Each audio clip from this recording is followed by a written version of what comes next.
Bonjour à tous. Alors, aujourd'hui je vais faire une petite vidéo complémentaire sur les dernières vidéos que j'ai faites, donc concernant les deux MO de chip RAM sur un Amiga 500+.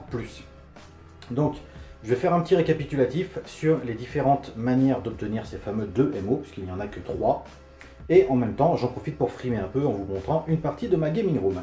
Allez, c'est parti. Donc la première méthode que j'ai présentée, c'était à partir d'une A501.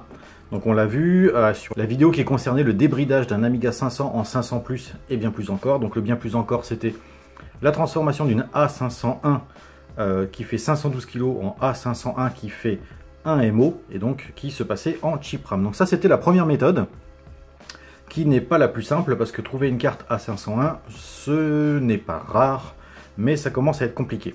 La deuxième méthode provient donc de la vidéo précédente, qui consistait donc à faire un piggyback sur un Amiga 500+, donc en superposant les chips mémoire, et donc en passant donc de 1 MO à 2 MO en additionnant les chips mémoire.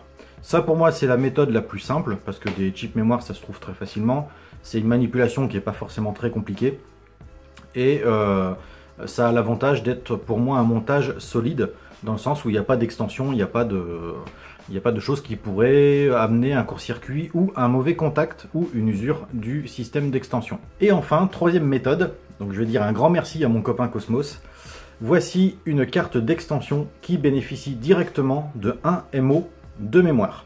Donc voilà, il suffit simplement de plugger celle-ci sur votre Amiga 500+, et vous obtenez 2 MO de chip RAM. Alors ça, c'est la méthode effectivement la plus simple, puisqu'il n'y a strictement rien à faire, hein, on plug et ça marche.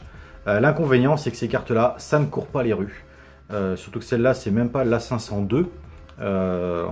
C'est pas une no-name non plus, hein, parce qu'il y a quelque chose d'écrit dessus, hein, comme side. Je vais faire un petit peu de recherche, mais à mon avis, sur le Big Book of Amiga Hardware, on doit arriver à trouver cette référence.